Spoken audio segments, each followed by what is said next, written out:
Ashabul Kahfi ini ikhwatu fiddin, memang Al-Quran tidak menyebutkan secara detail di mana dan kapan waktunya.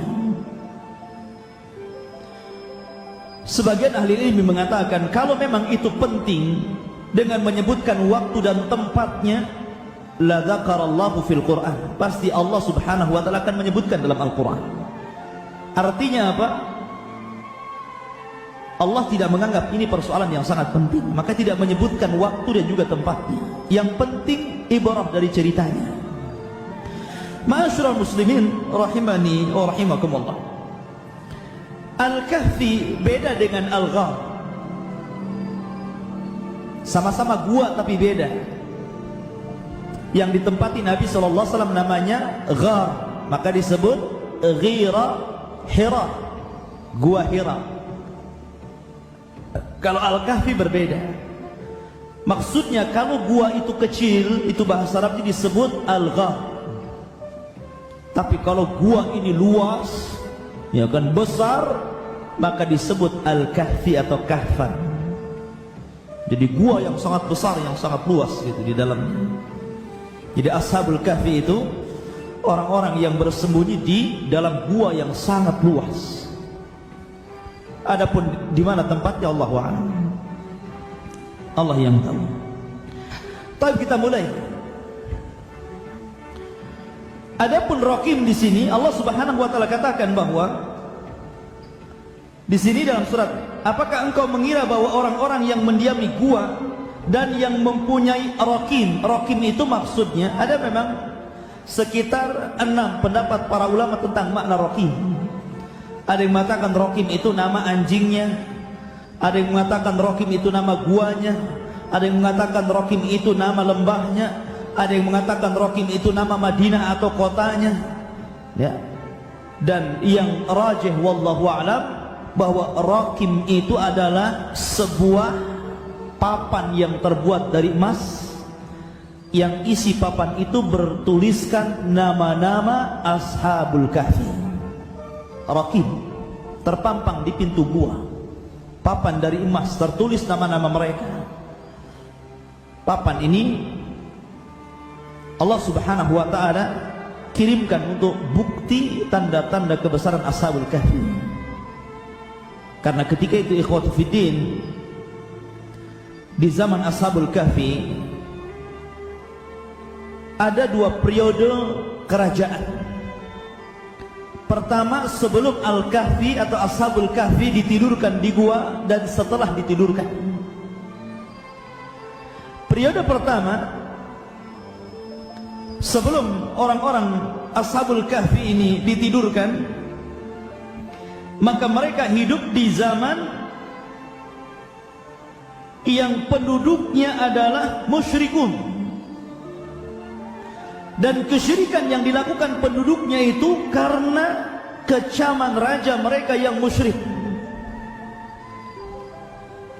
Ada yang mengatakan bahwa di zaman itu adalah zaman Romawi kuno, di zaman kerajaan Romawi. Dan ketika itu ikhwatu fiddin yang dimuliakan Allah Azza wa Jalla, di zaman itu banyak yang menyembah patung dan juga matahari. Sehingga kemudian rajanya memaksa rakyatnya untuk menyembah berhala yang dikehendaki oleh penguasanya. Kalau tidak, mereka akan dipenjara dan dibunuh. Diktator rajanya itu. Akhirnya ikhwatu fiddin yang dimuliakan Allah, suatu ketika rajanya mengadakan sebuah ihtifal, sebuah id, perayaan yang sangat besar. Jadi suatu ketika mereka membuat perayaan yang sangat besar, id, dan mengundang seluruh rakyat yang ada di situ supaya hadir dalam ihtifal tersebut. Maka datanglah manusia dari segala macam pelosok. Kalau di Indonesia ini mungkin di Jakarta gitu kan. Jadi dari Batam datang, dari Kalimantan, semua datang mewakili daerah masing-masing. Termasuk dalam kelompok yang datang itu adalah anak-anak muda, putra-putra pejabat-pejabat negara. Ya mungkin kalau sekarang ini mungkin anak gubernur gitu kan, anak menteri. Nah, jadi ada pemuda-pemuda yang jumlahnya disebutkan dalam Al-Quran 7 anak muda ini, karena kedelapannya seekor anjing yang bersamanya gitu kan. Akhirnya ikhwan fillah yang dimuliakan Allah Azza wa Jalla, 7 anak muda ini yang semuanya adalah abnaul muluk, semuanya anak-anak pejabat besar negara itu, ketika hadir di ihtifal, di Id, perayaan mereka, mereka mengingkari. Kenapa? Karena dalam pesta itu raja mengadakan kesyirikan yang maha akbar, memaksa untuk menyembah berhala mereka. Sehingga akhirnya kemudian anak muda yang satu anak muda ini menyingkir dari acara itu. Jadi setelah pelaksanaan acara itu, ada satu anak muda menyingkir, kemudian duduk di bawah pohon sambil berpikir, melihat kaumnya yang menyekutukan Allah Subhanahu wa taala dan menyembah matahari.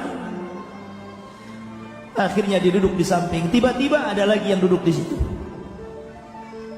Kemudian ada lagi yang duduk di sampingnya. Datang lagi ada satu, sampai akhirnya 7 anak muda, semuanya abnaul muluk. Yang 7 anak muda ini semua anak-anak pejabat besar. Mereka tidak saling kenal sebelumnya. Mereka tidak saling kenal. Akan tetapi Allah Subhanahu wa taala kumpulkan hati mereka,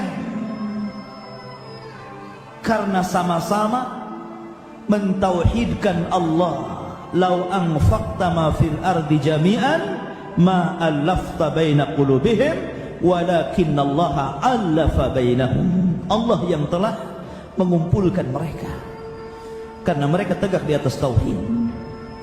Baru kemudian sesama mereka saling bertanya, tapi itu ketakutan. Jadi kalau dia bertanya kemudian saya umpamanya bertanya kepada anda dan mengingkari apa yang terjadi dengan apa yang dilakukan dalam pesta dari kesyirikan yang begitu luar biasa, tentu kalau dia salah orang bisa dilaporkan ke raja. Sambil ketakutan akhirnya yatasaaluna bainahum, akhirnya saling tanya, baru mereka terbuka bahwa apa yang dilakukan oleh kaumnya ini salah, nggak benar.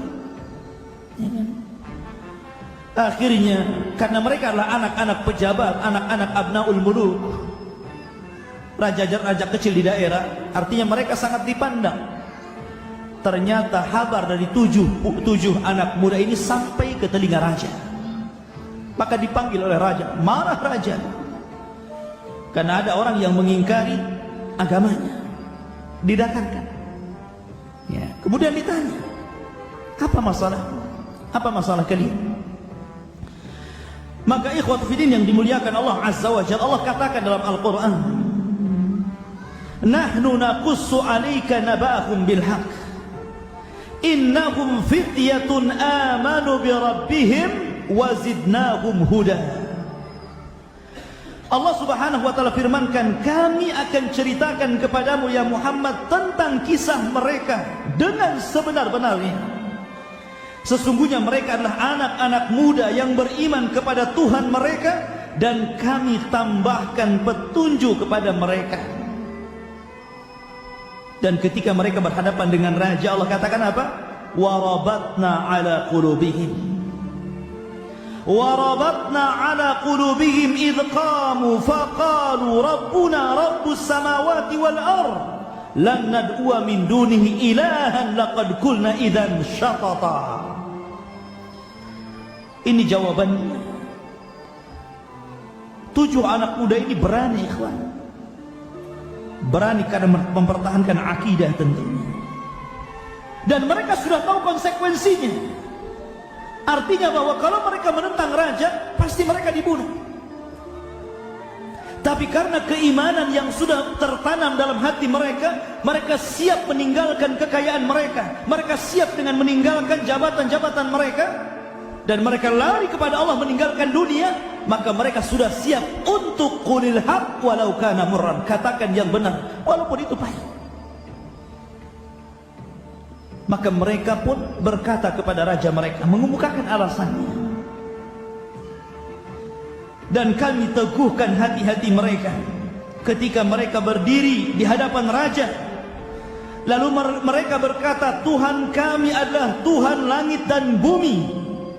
Kami tidak menyeru Tuhan selain Dia. Sungguh, kalaulah kami berbuat demikian, maksudnya menyekutukan Allah Azza wa Jalla, tentu kami telah mengucapkan perkataan yang sangat jauh dari kebenaran. Haula qaumun attakhadhu min dunihi alihatan laula ya'tuna 'alaihim bisultanin bayyin faman adzamu mimman iftara 'ala Allahi kadziban. Mereka itu adalah kaum yang telah menjadikan Tuhan-Tuhan untuk disembah selain Dia. Mengapa mereka tidak mengemukakan alasan yang jelas tentang kepercayaan mereka? Maka siapakah yang lebih zalim dari orang yang mengada-adakan kebohongan terhadap Allah? Lihat keberanian anak muda ini menentang raja. Ini tidak benar, ini kesyirikan ya. Tapi raja itu ikhwatul fillah yang dimuliakan Allah Azza wa Jalla, Allah melembutkan, dari salah satu kelembutan Allah Azza wa Jalla, raja itu tidak langsung membunuh anak-anak muda itu. Ada sudah jelas hukuman. Tapi raja memberikan udzur. Saya berikan kalian 1 hari untuk berpikir, pulang kalian. Kalau kalian tidak kembali kepada agama kami, kalian akan dibunuh. Tapi kalau kalian kembali kepada agama kami, kami akan berikan jabatan yang tinggi, kedudukan yang tinggi. Akhirnya waktu 1 hari itu digunakan untuk kabur. Untuk kabur, ikhwan ya, ya. Akhirnya kemudian mereka sepakat untuk lari. Makanya Allah katakan, wa id'tazaltumuhum wa ma ya'buduna illallah fa'wi ilal kahfi yanshur lakum rabbukum min rahmatihi wa yuhayyi lakum min amrikum mirfaqa. Dan apabila kamu meninggalkan mereka dan apa yang mereka sembah selain Allah, maka carilah tempat berlindung ke dalam gua itu, niscaya Tuhanmu akan melimpahkan sebagian rahmatnya kepadamu dan menyediakan sesuatu yang berguna bagimu dalam urusanmu. Lihat, akhirnya mereka i'tizal, uzlah. Dan ikhwatu fiddin, syariat uzlah ini adalah syariat Rasul kita Muhammad sallallahu alaihi wasallam. Terkadang antum harus uzlah, harus hijrah, seperti orang-orang yang hidup di negeri kafir. Kemudian mereka tidak bisa melaksanakan syariat Islam di situ, maka mereka wajib uzlah, wajib keluar dari negeri itu untuk pindah ke negeri Islam. Maka dari sini ikhwatu fiddin, ketika ashabul kahfi lari dari kekayaan mereka, jabatan mereka, negara mereka, daerah mereka, meninggalkan keluarga mereka, ayah dan ibu mereka, kerabat-kerabat mereka, mereka tinggalkan semuanya.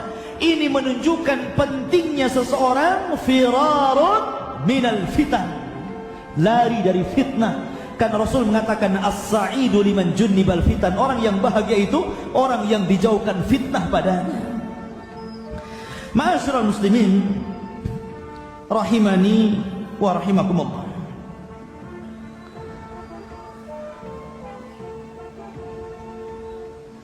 Kemudian ketika mereka sudah lari dan mereka berhasil menemukan satu gua dan mereka beristirahat di situ karena kelelahannya, sudah lari dikejar-kejar gitu kan, karena raja memerintahkan untuk membunuhnya. Siapapun yang mendapati 7 pemuda itu bunuh atau tangkap, bawakan ke hadapan saya. Sehingga mereka lari kecapean ketika mendapatkan sebuah gua. Baru saja mereka duduk, tiba-tiba Allah subhanahu wa ta'ala cabut ruhnya. Allah tidurkan. Karena tidur itu akhuhul maut, saudaranya mati. Makanya ketika Nabi SAW ditanya tentang apakah penduduk surga tidur, maka Rasul mengatakan tidak. Penduduk surga tidak tidur, karena tidur itu saudaranya mati. Jadi ketika ashabul kahfi baru sampai di gua, maka mereka ditidurkan. Berapa lama? 309 hari. 309 tahun. 309 tahun. Sama dengan kisahnya siapa? Uzair. Dituduhkan dengan waktu yang lama. Kalau Uzair berapa? 100 tahun. Ini lebih lama lagi, 309 tahun. Dan anehnya ikhwatu fillah yang dimuliakan Allah Azza wa Jalla, ini kehendak Allah. Allah berkehendak seperti itu. Sehingga karena Allah Subhanahu wa taala berkehendak akan seperti itu, maka kun fayakun. Allah memberikan penjagaan kepada mereka. Subhanallah ikhwatu fillah, Allah berikan penjagaan kepada mereka. Salah satu penjagaannya Allah katakan apa? Wa tara syamsa idza tala'at tazawur an kahfihim dzatal yamin wa idza gharabat taqriduhum dzatal shimal wa hum fi fajwatin minhu dzalika min ayatillah man yahdihillahu fahuwal muhtad wa man yudlil falan tajid lahu waliyyan mursyida. Ini penjagaan pertama, ya kan? Allah Subhanahu wa taala berfirman, dan engkau akan melihat matahari ketika terbit, condong dari gua mereka ke sebelah kanan. Dan apabila matahari itu terbenam, menjauhi mereka ke sebelah kiri, sedang mereka berada dalam tempat yang luas di dalam gua tersebut. Itulah sebagian dari tanda-tanda kebesaran Allah. Barang siapa diberi petunjuk oleh Allah, maka dialah yang mendapatkan petunjuk. Dan barang siapa disesatkannya, maka engkau tidak akan mendapatkan seorang penolong yang dapat memberi petunjuk kepadanya. Perlindungan pertama, matahari. Matahari ini di sini Allah hanya menyebutkan ketika terbit dan ketika terbenam, dan tidak menyebutkan ketika siang hari. Karena siang hari ini khotibin cahayanya tidak menyehatkan, cahaya penyakit. Ya. Makanya yang menyehatkan itu di waktu pagi dan di waktu sore. Ya kan? Makanya orang olahraga itu pagi sore. Khotibin yang dimuliakan Allah Azza wa Jalla. Jadi kalau di pagi hari matahari itu mereka masuk, cahayanya masuk ke gua. Setiap hari masuk ke gua cahayanya. Tapi tujuan cahaya masuk ke gua itu untuk membunuh hewan-hewan yang akan menyakiti Ashabul Kahfi yang sedang tertidur. Seperti serangga-serangga, kalajengking. Sebab kalau gelap terus, pasti akan dimasuki ular, macam-macam binatang. Kalau gelap terus, maka sekali-kali diberikan cahaya. Allah jaga dengan cahaya itu. Tapi cahaya itu menyehatkan Ashabul Kahfi dan tidak memadaratkan mereka. Sebab kalau seandainya, kata Abdullah bin Abbas radhiyallahu anhu, seseorang selama 390 tahun disinari dengan sinar matahari, sudah terbakar jasadnya. Tapi Allah Subhanahu wa taala melindungi mereka. Ini merupakan inayatullah, perlindungan Allah kepada mereka. Ini satu. Yang kedua, wa tahsabuhum ayqadan wa hum ruqud wa nuqallibuhum dhatal yamin wa dhatal shimal wa kalbuhum basitun dhira'aihi bil wasid law ittala'ta 'alaihim lawallaita minhum firaran wa la mulita minhum ru'ba. Yang kedua kata Allah, wa tahsabuhum ayqadan wa hum ruqud wa nuqallibuhum dhatal yamin wa dhatal shimal. Ini yang kedua, di mana Allah Subhanahu wa taala membolak-balikan badannya. Jadi ketika dalam tidurnya itu guling ke kanan, guling ke kiri, seperti itu Allah bolak-balikan badan mereka. Untuk apa? Kenapa Allah tidak diamkan saja? Badan itu tidak bergerak dan baru dibangunkan kelak setelah 390 tahun. Kenapa Allah Subhanahu wa taala guling-gulingkan badannya? Supaya jasadnya tidak dimakan bumi. Sebab kalau diam begini Gaza dan tidak dibolak-balikan, maka jasadnya akan dimakan bumi, sehingga akan rusak. Maka Allah berikan penjagaan seperti itu. Sebenarnya Allah maha mampu, walaupun diam saja. Kalau Allah tidak menghendaki untuk hancur jasadnya, tidak akan hancur. Tapi Allah memberikan sebab, maka dibolak-balikan badannya. Ini penjagaan yang kedua. Penjagaan yang ketiga, law ittala'ta 'alaihim lawallaita minhum firaran wa la mulita minhum ru'ba. Penjagaan yang ketiga di sini, dan jika kamu menyaksikan mereka, tentu kamu akan berpaling melarikan diri dari mereka, dan pasti kamu akan dipenuhi rasa takut terhadap mereka. Artinya apa? Allah berikan rasa ketakutan seandainya mereka melihat Ashabul Kahfi. Makanya ketika raja memerintahkan seluruh prajuritnya untuk mencari Ashabul Kahfi, ketika mereka sudah mendekati gua yang ada Ashabul Kahfi di dalamnya, mereka ketakutan, kemudian pergi disangka gua angker. Allah berikan ketakutan kepada mereka untuk mendekati Ashabul Kahfi. Ini semua penjagaan Allah Subhanahu wa taala. Allah menjaga mereka. Akhirnya ketika Allah Subhanahu wa taala menjaga, setelah 309 tahun mereka tertidur, akhirnya Allah Subhanahu wa taala bangunkan mereka. Kadzalika wa kadzalika ba'atsnahum. Kami bangkitkan mereka. Setelah mereka bangkit, apa? Liyatasaaluna bainahum. Mereka saling tanya, kamu tidur tadi berapa jam? Kamu juga berapa jam? Saling tanya. Ya. Kenapa? Karena mereka ditidurkan di awal siang dan dibangunkan di akhir siang, jadi seolah-olah setengah hari atau satu hari. Ya. Maka mereka mengatakan, ketika sebagian mereka dengan sebagian lain saling bertanya, qala qailu minhum kam labistum? Qalu labisna yauman aw ba'da yaum. Berapa hari kau tinggal di sini? Mereka mengatakan setengah hari atau mungkin separuh hari, satu hari atau mungkin separuh hari. Maka yang lain, qalu rabbukum a'lamu bima labistum. Sesungguhnya Rabb kalian lebih tahu berapa lama kau tinggal di situ. Ikhwat fillah yang dimuliakan Allah Azza wa Jalla. Di sini yang menakjubkan adalah kalimat wa kalbuhum basitun dhira'aihi bil wasit. Dan anjing Ashabul Kahfi, ikhwatu fiddin, senantiasa duduk di depan pintu gua Al-Kahfi. Jadi anjingnya itu di situ terus. Tapi lihat bagaimana Allah Subhanahu wa taala memuliakan anjingnya Ashabul Kahfi. Setiap Jumat antum menyebut-nyebutnya, antum membacanya. Setiap Jumat antum sebut anjingnya Ashabul Kahfi. Wa kalbuhum basitun dira'aihi bil wasit. Setiap Jumat antum baca, kecuali yang enggak pernah baca.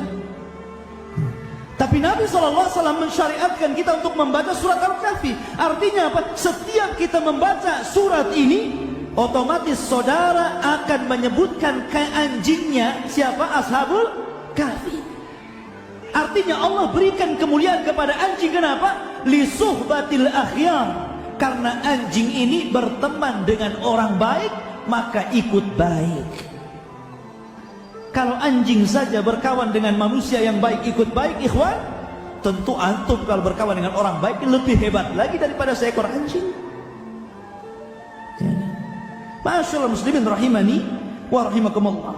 Maka setelah mereka terbangun, kemudian saling bertanya, akhirnya kemudian salah seorang dari mereka mengatakan, fab'athu ahadakum biwariqikum hadhihi ilal madinah falyanzur ayyuha azka ta'aman falyatikum birizqin minhu waliyatalattaf wa la yush'iranna bikum ahada. Akhirnya kemudian mereka mengutus satu orang dengan membawa uang perak. Uang di zaman mereka 390 tahun yang silam, di zaman Bakinius, ya, Raja Romawi, ya. Jadi 390 tahun itu sudah lama kan, sudah berapa generasi itu? Kalau antum usianya 50 tahun berarti 6 generasi gitu. Kalau 100 tahun 3 generasi, nah anggap 3 generasi. Maka akhirnya yang diutus ini bawa uang perak. uang di zaman Balkinius, Raja Romawi. Keluarlah dia dari gua itu, ingin membeli roti. Kemudian sesampainya di pasar, penjual roti ini kaget, ikhwatu fiddin. Kenapa? Karena uang itu adalah uang yang sangat berharga. Uang peninggalan 390 tahun yang silam. Sehingga penjual roti mengatakan, menyangka bahwa orang ini tahu harta karun. Jadi orang ini disangka menyembunyikan harta karun. Kemudian orang-orang pun berkumpul melihat koinnya itu aneh gitu kan. Maka para pedagang ini berkumpul aneh melihat koin tersebut. Kemudian anak muda ini dari salah satu ashabul kahfi mengatakan, tidak, aku kemarin baru keluar, baru dikejar-kejar oleh raja, kemudian aku sembunyi. Diceritakan kisahnya. Tapi orang-orang pedagang ini nggak percaya, sehingga mengatakan, dulluna ala kanzin. Ya, dulluna ala kanzin. Maksudnya apa? Tunjukkan kepadaku mana harta karunnya. Dipaksa menunjukkan harta karun. Kalau tidak, saya hadapkan engkau ke raja. Akhirnya karena dia bingung, maka oleh para pedagang ini akhirnya dibawa dan dihadapkan kepada raja yang baru, yang berbeda dengan Raja Balkinius. Ya, ini rajanya sudah beriman kepada Allah Azza wa Jalla. Cuman ada kekurangan di zaman itu, bahwa orang-orang yang beriman, yang saleh, masyarakatnya banyak yang mengingkari hari kebangkitan. Jadi hampir di zaman setelah mereka ditidurkan, kaumnya itu mereka memang beriman kepada Allah Azza wa Jalla, mentauhidkan Allah Azza wa Jalla, saleh.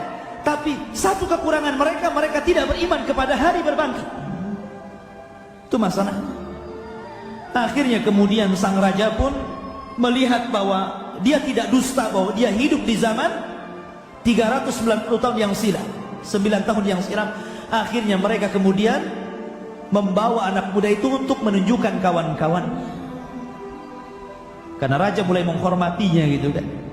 Karena ini sudah luar biasa, sudah seakidah dengan mereka. Maka dibawalah oleh raja dengan pasukannya menuju gua tersebut. Tapi Allah takdirkan seluruh ashabul kahfi, 7 orang ini bersama anjingnya, ketika melihat warga dan juga raja, semuanya meninggal di tempat. Mereka tidak sempat hidup bersama mereka. Setelah bertemu kemudian meninggal. Ya. Artinya Allah Subhanahu wa taala ingin menyadarkan pemerintah ketika itu yang mengingkari hari kebangkitan, bahwa Allah mampu menidurkan selama 309 tahun, kemudian Allah bangunkan kembali. Maka kalau seandainya orang diwafatkan kemudian dibangkitkan, itu ahwan Allah, itu mudah bagi Allah Subhanahu wa taala. Maka ini ashabul kahfi jadi pelajaran besar. Akhirnya kemudian mereka beriman kembali kepada hari berbangkit, bahwa mereka akan dibangkitkan oleh Allah Subhanahu wa taala.